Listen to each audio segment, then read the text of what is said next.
John Carpenter might be the only director ever to remake his own movie and make it worse. You know what this dystopian heist movie needed? Garbage CGI, lifer stakes basketball, convertible surf racing. But if you can get past these bizarre elements in Escape from LA, there's the issue of this being exactly the same as Escape from New York. The government wants Snake Plissken to go into a closed-off hellish city to rescue someone or something. He meets some colorful characters, hilarity ensues, spoilers, Snake betrays the government in the end. I didn't need a sequel to Escape from New York. It's one of my favorite movies and it works fine on its own. I'm not sure why you would want to do a follow-up unless you were going to do something different. If this wasn't in the era where John Carpenter had already given up on trying, I'd say they ran into a stumbling block with the title. We want audiences to understand this is a sequel, so we need a title that evokes that title. And with a nearly identical title also comes a nearly identical plot. But you could go the Indiana Jones route. Call this Snake Plissken in the Death Valley Objective or something like that. Then you're wide open on whatever plot you want to do with this character we fell in love with in Escape from New York. Since I won't be sticking with the plot the movie had, I'll offer 3 different possibilities on directions this movie could have gone.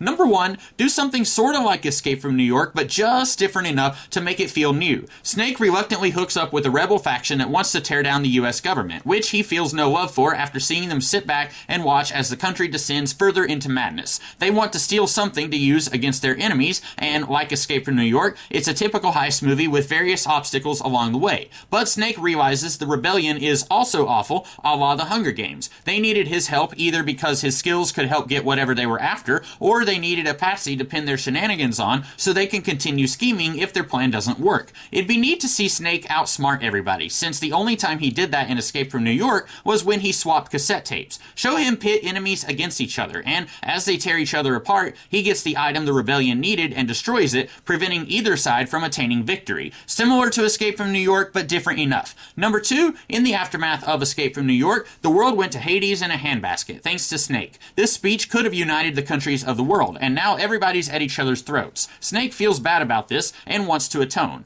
He finds out there's some heck-raiser in one of the city-states that seceded from the Union, causing problems. The government wants to quell this potential uprising because they've got other fires to put out. As opposed to Snake getting conscripted into action, he volunteers. They're reluctant to trust Snake after what happened last time, but they have little choice and send him to see if he can reason with this firebrand. We'd have a kinder, gentler Snake, and the reason he volunteers is because he sees some of himself in this kid and wants to set them on a different path. While he's not as bitter as he was in Escape from New York, he hasn't lost his edge, so whatever dangers await him in the city, he can handle himself, with occasional moments of I'm getting too old for this. Or number 3, make this a stealth sequel to the Arnold Conan movies. Snake started out as a disgruntled warrior with his back against the wall. Now he's the president. After the reign of Donald Pleasance, Snake sat in the throne. The less said about how he gets there, the better. After all, Escape from New York didn't need to explain how a clearly British man was president of the United States. Snake is much closer to being the villain in this one, with someone else trying to topple him and his regime after all the harm they've done over the years. Absolute power corrupts absolutely. And if your idealistic revolutionary succeeds in taking Snake's throne, do they succumb to the same temptations he fell to? Would these two have to team up against something worse that threatens both of them? If you're wanting to get crazy with the lowbrow sci-fi elements, mutant cannibals from the wastelands are making their way to the city with no food left for them in the desert. Maybe Snake sacrifices himself to stop these things, showing that if he's willing to throw away his life, maybe this landfill isn't so hopeless after all. The thematic opposite of Escape from New York.